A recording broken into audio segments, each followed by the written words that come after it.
بسم اللہ الرحمن الرحیم۔ منافقین کا ذکر چل رہا ہے کہ لوگوں میں سے بعض ایسے ہیں کہ جو کہتے ہیں کہ ہم ایمان لائیں، حالانکہ وہ ایمان والے نہیں ہیں، ٹھیک ہے نا۔ تو پیچھے وہ مسلمانوں کو دھوکہ دے رہے ہیں، تو انہی کی بات چل رہی ہے۔ اب آگے ہے وَإِذَا قِيلَ، جب ان منافقوں سے کہا جائے، وَإِذَا، اور جب قیل کہا جائے، لہم ان کو، اَيْ لِهَؤُلَاءِ، یعنی ان لوگوں کو، جن کا بھی ذکر ہوا منافقوں کا، اور جب ان لوگوں سے کہا جائے لا تفسدوا فی الارض، زمین میں فساد نہ پھیلاؤ، ٹھیک ہے، فساد نہ پھیلاؤ، تو زمین میں کس حساب کا فساد، یہ تفصیل نکال کے بتایا، بالکفر، کفر کرنے کے ساتھ۔ منہ سے تو تم بولتے ہو کہ ہم مسلمان ہیں اور اندر سے تم کفر کرتے ہو، تو کفر سے بڑا فساد کون سا ہو سکتا ہے؟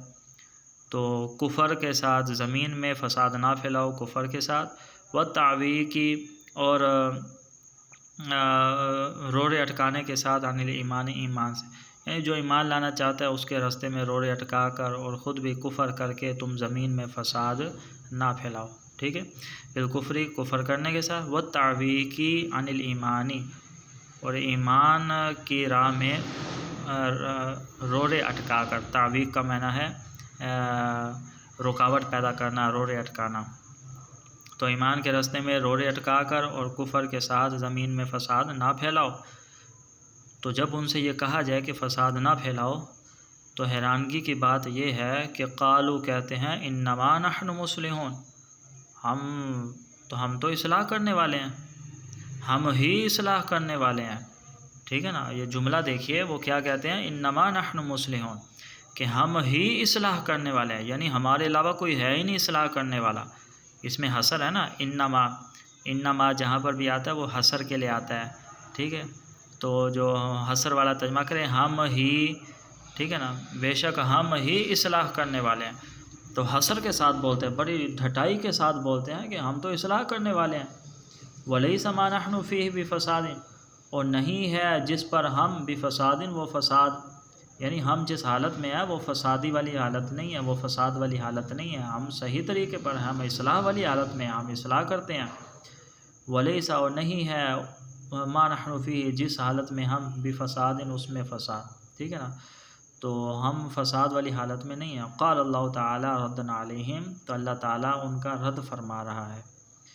تو اللہ تعالیٰ نے فرمایا ان کا رد کرتے ہوئے، اچھا، انہوں نے کلمہ حسر ذکر کیا نا کہ ہم ہی اصلاح کرنے والے ہیں، تو اللہ تعالیٰ نے پھر جواباً 4 تاکیدوں کے ساتھ فرمایا کہ نہیں تم اصلاح کرنے والے نہیں ہو، تم فسادی ہو، 4 تاکیدیں لگا کر، ٹھیک ہے نا۔ تو پہلی تاکید کیا ہے، الا، سن لو، یہ پہلی تاکید ہے، اور سن لو، ٹھیک ہے نا، پہلی تاکید ہوگی، انہم، بے شک وہی، ٹھیک ہے نا، انا دوسری تاکید ہوگی، اور پھر اب ہم ضمیر آ گئی ہے لیکن ہم کو ڈبل کر دیا تو یہ تیسری تاکید ہوگی، اور جب مبتدا کی خبر معرفہ ہو تو یہ وہ بھی تاکید کا فائدہ دیتی ہے، اور انا یہ حرف مشبہ بالفعل ہے، ہم اس کا اسم ہے، اور پھر المفسدون یہ اس کی خبر ہے، اور خبر بھی معرفہ ہے، تو گویا کہ جب خبر معرفہ ہو تو بھی ایک تاکید، ٹھیک ہے، اور مبتدا خبر کے بیچ میں ضمیر لے آئے، یہ دوسری تاکید، اور انا تیسری تاکید، اور الا چوتھی تاکید۔ تو اللہ تعالیٰ نے 4 تاکید ذکر فرما کے کہا کہ سن لو، بے شک وہی فسادی ہیں، فساد کرنے والے ہیں، وَلَٰكِن لَا يَشْعُرُونَ، اور لیکن وہ شعور نہیں رکھتے، یعنی فساد پھیلاتے ہیں اور سمجھ لے ہیں کہ ہم بہت اچھا کام کر رہے ہیں، ٹھیک ہے، وہ اپنے فساد کا ان کو شعور نہیں ہے۔ کہتا ہے نا، بندہ دوسرے کی غلطیاں دیکھتا ہے، اپنی غلطیوں کا اس کو شعور نہیں ہوتا، احساس نہیں ہوتا، لیکن وہ شعور نہیں رکھتے، بذالک، اس کا، کس کا، کہ وہ فسادی ہیں، ٹھیک ہے، اس بات کا ان کو شعور نہیں۔ وَإِذَا قِيلَ لَهُمْ، اور جب ان سے کہا جائے، آمنوا، ایمان لاؤ، یہ باب افعال کا امر ہے، اور جب ان سے کہا جائے آمنوا، ایمان لے کر آؤ، کما آمن الناس، جیسے وہ لوگ، جیسے لوگ ایمان لائے۔ اب یہاں الناس پہ الف لام ہے، یہ الف لام عہد خارجی کا ہے، ٹھیک ہے نا، چونکہ اس وقت صحابہ کرام ہی تو مسلمان تھے، تو لوگوں سے مراد عام لوگ نہیں ہے بلکہ وہ صحابہ کرام ہیں۔ تو گویا کہ اللہ تعالیٰ کو صحابہ کرام کا ایمان لانا بہت پسند آیا، اور اللہ تعالیٰ صحابہ کے ایمان کو معیار بنا رہا ہے کہ تمہارا بھی اسلام ایمان اسی طرح کا ہونا چاہیے جیسے ان صحابہ کرام کا ہے، ٹھیک ہے نا۔ تو یہ صحابہ کی شان بھی ہے۔ اور جب ان سے کہا جائے آمینو ایمان لاؤ کما آمن الناس، جیسے لوگ ایمان لائے، کون سے لوگ؟ اصحاب النبی صلی اللہ علیہ وسلم، نبی پاک علیہ الصلوۃ والسلام کے صحابی۔ قالو، تو آگے کہتے ہیں انؤمنو، کیا ہم ایمان لائیں؟ حمزہ استفہام کیا ہے؟ انؤمنو، کیا ہم ایمان لائیں؟ کما، کیا ہم ایسے ایمان لائیں؟ کما آمن السفہاء، جیسے کہ بے وقوف ایمان لائے۔ تو معاذ اللہ، تو وہ صحابہ کرام کو بے وقوف سمجھ رہے ہیں، کیونکہ جو صحابہ کرام تھے وہ کچھ غریب صحابہ بھی تھے اور یہ سردار ٹائپ کے تھے، تو جو سردار ہوتے ہیں وہ غریبوں کو بے وقوف سمجھتے ہیں، ٹھیک ہے۔ تو ایمان میں اور اسلام کے اندر عقل مند وہی ہے جو ایمان والا ہے، جو ایمان والا نہیں ہے، کافر ہے، بھلے کتنا بڑا مالدار ہو، وہ بے وقوف ہے کیونکہ اپنی آخرت خراب کر رہا ہے۔ تو کہتے ہیں انؤمن، کیا ہم ایسے ایمان لائیں کما آمن السفہاء، جیسے کہ بے وقوف ایمان لائے۔ تو بے وقوف سے مراد الجہال الجاہل، ای لا نفعل، یعنی ہم ایسا نہیں کریں گے کفعلہم، جیسا انہوں نے کیا۔ قال اللہ تعالیٰ ردا علیہم، اللہ تعالیٰ نے ان کو جواب دیا، الا سن لو، انہم هم السفہاء، بے شک وہی بے وقوف ہیں، ولکن لا یعلمون ذالک، لیکن وہ اپنی بے وقوفی کو جانتے نہیں، ٹھیک ہے نا۔ بے وقوف یہ خود ہیں، اور لیکن وہ اپنی بے وقوفی کو نہیں جانتے۔ آگے ہے جی وَإِذَا لَقُوا، اور جب وہ ملاقات کرتے ہیں، الذین، ان لوگوں سے، آمنوا، جو ایمان لائے، یعنی جب ایمان والوں سے ملتے ہیں، قالوا، کہتے ہیں، آمنا، ہم ایمان لائے، ہم بھی ایمان والے ہیں، ٹھیک ہے نا۔ تو اب لقو کے بعد مصنف نے، مفسر نے ایک عبارت نکالی ہے، لقو کی تعلیل فرما رہے ہیں صرفی کہ لقو یہ اصل میں ہے کیا؟ اصلہ لاقیو، اس کی اصل لاقیو ہے، ٹھیک ہے، لاقیو تھا، لاقیہ باب سامع یسمعو ہے، لاقیہ لاقیہ لاقیو۔ تو ہوا کیا، پھر ضمہ کو ہم نے حذف کر دیا سکل کی وجہ سے، یا پہ جو ضمہ ہے نا اس کو سکل کی وجہ سے حذف کر دیا، ٹھیک ہے۔ تو اب یا اور واو دونوں اکٹھے آ گئے، دونوں ساکن ہے، ٹھیک ہے، واو بھی ساکن تھی، یا بھی ساکن، تو ہم نے یا کو حذف کر دیا، ٹھیک ہے، تو لقب ہو گیا۔ پھر قاف کو ہم نے واو کی مناسبت سے ضمہ دے دیا، کیونکہ واو ما قبل ضمہ چاہتا ہے، تو لقو ہو گیا۔ تو انہوں نے ادھوری لکھی ہے، لیکن بہرحال یہ پوری تعلیل یہ ہے کہ لاقیو تھا، یا پر ضمہ دشوار تھا، یا کو ضمہ کو حذف کر دیا، یا بھی ساکن واو بھی ساکن، دو ساکنین اکٹھے ہو گئے، تو ہم نے یا کو ہی حذف کر دیا، تو لاقب ہو گیا۔ تو اب واو کی مناسبت سے قاف کو ضمہ دے دیا، لقو ہو گیا،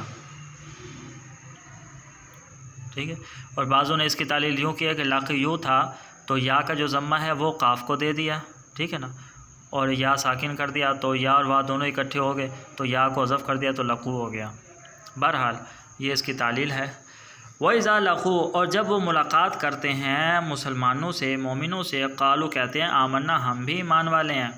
ہم ایمان والے ہیں، ہم ایمان لائے۔ وَإِذَا خَلَوْا، اور جب وہ الگ ہوتے ہیں، ٹھیک ہے نا، مِنْهُمْ، مسلمانوں سے، وَرَجَعُوا، اور لوٹتے ہیں اور آتے ہیں، إِلَى شَيَاطِينَ، اپنے شیطانوں کی طرف، أَيْ رُؤَسَائِهِمْ، یعنی اپنے سرداروں کی طرف۔ تو جب مسلمانوں سے ملتے ہیں تو کہتے ہیں ہم بھی تمہاری طرح ایمان والے ہیں، جب اپنے سرداروں کی طرف آتے ہیں تو کیا کہتے ہیں؟ قالوا، کہتے ہیں، انا معکم، بے شک ہم تمہارے ساتھ ہیں، فی الدین، دین کے معاملے میں، انما نحن مستہزئون، بے شک ہم تو استہزاء کرتے ہیں، بہم، ان مسلمانوں سے، باظہار الایمان، ایمان ظاہر کر کے، یعنی ہم بھی ان کو جو کہتے ہیں نا کہ ہم ایمان والے ہیں، تو ہم ان سے مذاق کرتے ہیں، ان کا مذاق اڑاتے ہیں۔ تو یہ منافق ٹائپ کے جو لوگ ہیں وہ یہ اس طرح کے کام کرتے ہیں۔ اب اللہ تبارک و تعالی چونکہ مسلمانوں سے پیار کرتا ہے، مومنوں سے پیار کرتا ہے، اور مومنوں کا جو مذاق اڑائے تو میرا رب پھر خود جو ہے نا اس کا رد فرما رہا ہے، اللہ یستہزئ بہم، اللہ ان سے استہزاء فرمائے گا۔ تو استہزاء کا مطلب تو ہوتا ہے مذاق اڑانا، لیکن اللہ کی جیسے شان ہے اس حساب سے اللہ ان سے استہزاء فرمائے گا، ٹھیک ہے نا۔ تو مصنف نے چونکہ یہ مذاق اڑانا یہ ایک فضول کام ہے، یہ جاہلوں کا کام ہے، اللہ تعالیٰ کی ذات اس سے بری ہے کہ وہ کسی کا مذاق اڑائے، تو پھر اس کا مطلب کیا ہے کہ اللہ ان سے استہزاء فرمائے گا؟ تو اس کا مطلب یہ ہے یجازیہم باستہزائہم، وہ جو مسلمانوں کا مذاق اڑاتے ہیں نا، تو یجازیہم، اللہ تعالیٰ ان کو جزا دے گا، سزا دے گا، باستہزائہم، ان کے استہزاء کی، تو اللہ تعالیٰ ان کے مذاق کی ان کو سزا دے گا، یہی اللہ تعالیٰ کا استہزاء فرمانا ہے۔ اللہ یستہزئ بہم، اللہ استہزاء فرمائے گا بہم ان کے ساتھ، یجازیہم، اللہ جزا دے گا ان کو، سزا دے گا ان کو، باستہزائہم، ان کے مذاق اڑانے کی، ویمدہم، اور اللہ تعالیٰ لمبا کر دے گا، مہلت دے گا ان کو، فی طغیانہم، ان کی سرکشی میں، ٹھیک ہے، بتجاوزہم، کہ ان کے تجاوز کر جانے کے ساتھ حد کو، فی الکفر، کفر میں، یعنی اللہ تعالیٰ ان کو ان کی سرکشی میں مہلت دے گا کہ جتنا سرکشی کرنی ہے کر لو، تمہارے پاس مہلت ہے، پھر نہ کہنا مہلت نہیں ملی، تو وہ اپنی سرکشی میں یعمہون، بھٹکتے پھریں گے، بھٹکتے پھر رہے ہیں، ٹھیک ہے نا۔ تو اس کی تفسیر انہوں نے کی ہے یترددون، وہ تردد میں ہے، تحیراً، حیران ہو کر، بھئی دھوبی کا کتا، نہ گھر کا نہ گھاٹ کا، ابھی ہم جو ہے نا یہ مسلمانوں کے ساتھ بھی ملے ہوئے ہیں، ادھر کافروں کے ساتھ بھی، کافر بھی شک کی نگاہ سے دیکھتے ہیں کہیں یہ جو ہے نا واقعی مسلمانوں کے ساتھ تو نہیں، اور مسلمان بھی ان کی حرکتوں سے معلوم ہو ہی جاتا ہے کہ یہ ان کے ساتھ ملے ہوئے ہیں، تو یہ دونوں طرف سے یہ ڈاواڈول ہیں، متردد ہیں۔ آگے انہوں نے عبارت نکالی حال، یعنی یہ جو یعمہون ہے یہ ہم ضمیر کا حال ہے، یہ جملہ، یہ فعل و ضمیر فاعل، فعل فاعل مل کر یہ طغیانہم کی جو ہم ضمیر ہے نا وہ ذوالحال بنے گی اور یہ حال بنے گا، ٹھیک ہے۔ تو ہم ضمیر کو موصوف نہیں بنانا، کیونکہ ضمیر موصوف نہیں بنتی، ضمیر نہ موصوف ہوتی ہیں نہ صفت ہوتی ہیں۔